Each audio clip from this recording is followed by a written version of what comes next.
সুপ্রিয় বন্ধুরা, সুন্দরবনের সবচেয়ে আকর্ষণীয় প্রাণী হরিণ।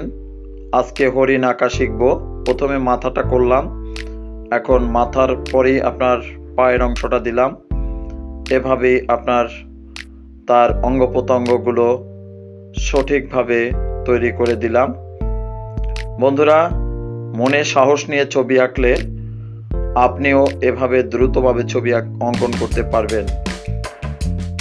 তো বন্ধুরা, আমি মার্কার থেকে ড্রয়িং করছি, আর আমাদের ছোট্ট ছোট্ট সোনামণিরা সবাই মনের মতো করে রং করতে পারবে। আমরা নিত্য নতুন ভিডিও নিয়ে আপনাদের কাছে পৌঁছে যাব। নিজেরা দেখবেন, অপরকে দেখার জন্য শেয়ার করবেন। ভালো থাকবেন, সকলের জন্য শুভকামনা।